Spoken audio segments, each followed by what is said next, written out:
Water is dangerous. Always has been, always will be. Especially here at Virginia Beach.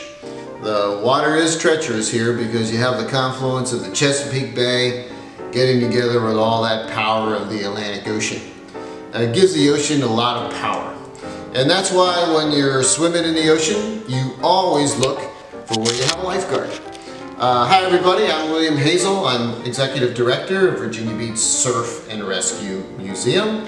And I've got Jessica Dresen behind the camera today. And we're just going to do a little episode of This Cool Museum about lifeguards. And the lifeguards started literally when the hotels started. Remember, they started building hotels here in the later part of the 1880s when visitors really start to first come to Virginia Beach.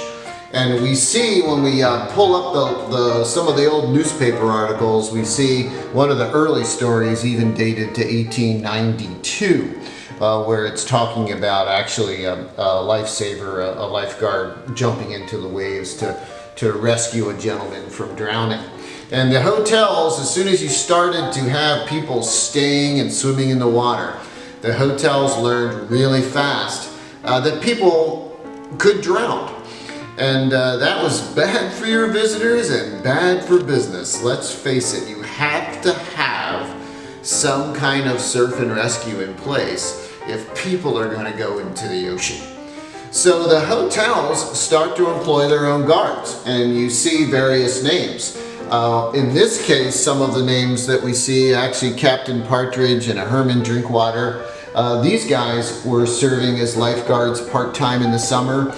They were members of the United States Life-Saving Service. They were actually lifesavers that worked right out of the building that I'm standing in, because that article's from 1904. So the early life-saving techniques that were used on the beach were actually pulled directly from the life-saving techniques used by the Life-Saving Service. And when you see some of the early articles, it'll also talk about guards rowing boats. They did use rescue boats. They thought of the first equipment that surf and rescue professionals would have on the beach. They envisioned them putting a boat in the water and rowing the boat out to you. It was still second to the idea that the guard would go in the water and swim after to help you. We found a kind of a cool early sketch. This is G.S. Walter, and it's from 1910. Check out that pretty sharp looking lifeguard outfit. G.S. Walter made the paper because he actually made 7 rescues that year in 1910, and they were promoting the corporation that was running the big pavilions and the big amusements that were up at what we would think of as 31st Street today. That amusement company was actually known as the Amusement Corporation. They actually employed G.S. Walter as their main lifeguard on the beach, and they were very adamant at sharing how safe that beach was in front of the Amusement Corporation, in front of all those giant pavilions. Always from the very start of promoting safety. We see an article here that's actually again from 1910, where they do talk about a lifeguard or bathing instructor on duty. So you had someone who could teach you how to swim. And it also said there are ropes for those who do not care to venture out too far. You see some cool photographs. This is right from Virginia Beach of what those ropes looked like back in the day. They went out like 20 yards into the water. You could actually go fairly far past the breakers where these ropes were installed. And the idea was that there was another measure of safety. That meant the water was safe there. The important thing to recognize is that all through the era of as early as the 1890s, all the way into when we see the descriptions here, there's a competent lifeguard, dangers minimized in 1927. These lifeguards are all being employed individually by the various hotels, or in this case, the Amusement Corporation that was owning or managing the property on the beach. There was no centralized lifeguard association back then. It was starting to get imagined. And the early formation of it actually comes from the hotel owners, and we see that start to happen in 1929, 1930. It starts to get discussed that there should be a centralized lifeguard association for covering all of Virginia Beach. A pretty hard thing to organize. It's a brand new idea, and a lot of the hotels are pretty resilient to it. And you see some of the early plans here, an article from 1932 from the Virginian Pilot. Virginia Beach plans increase life saving, and that was kind of a big promotion for the oceanfront, that the hotel association, these groups of hotels, are now banding together and saying we're all going to chip the funds in and employ our own lifeguards. And they actually got 10 hotels. There's 10 hotels listed in this 1932 article. And you see one of the characters involved here, and that's a photograph from the early 30s. His name is Dusty Hinnant. Dusty actually worked for, he was brought here by one of the hotel owners, actually on the list here in the 32 article, the Albemarle. And that was something that was right next door to the then Coast Guard station. It was owned by John Smith. And John envisioned, he was one of the early guys that envisions this idea of a hotel association creating a lifeguard association.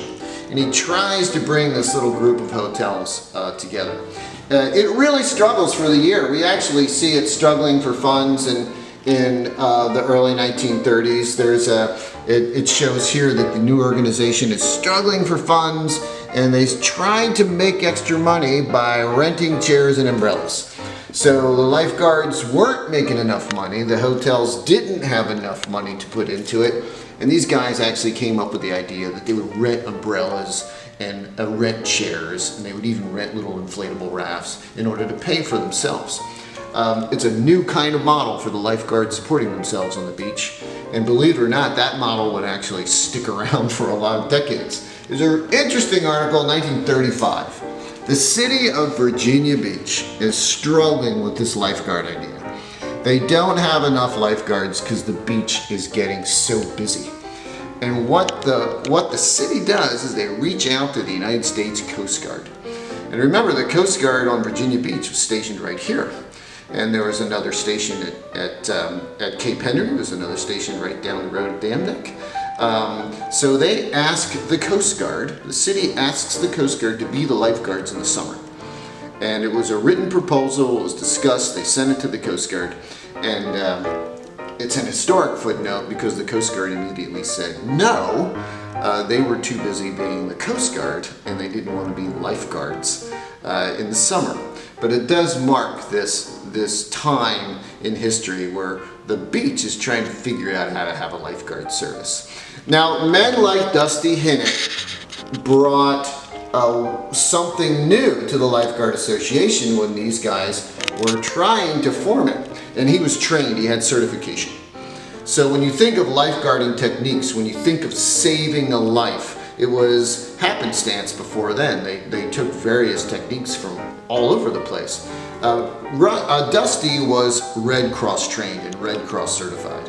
And in the early 1930s is when you see the Red Cross form these certifications for lifeguards. We really take that for granted today, but that's part of the legacy of the 1930s. They also stepped away from using boats and would start to use rescue boards in the 1930s. So we're fortunate enough, thanks to the Hinnant family, that recently put on loan Dusty's very rescue boards, these big wooden Blake boards. You've seen them in other episodes of the School Museum. These big wooden Blake boards. Now the idea was you would paddle out on these big boards and start to rescue people. So by the time you get to the 1930s, we start to see it formalized. We start to see this idea of certified swimmers, certified lifeguards, and you start to see a lifeguard association formed. And by the latter part of the 1930s, 1935, 1936, it finally starts to gel and starts to take root. But it all started with the hotels realizing right away, as early as the 1880s, that water safety, telling a visitor, telling a guest that they could swim safely in the ocean, was a really important message in the very now growing competitive market of tourism along our coast.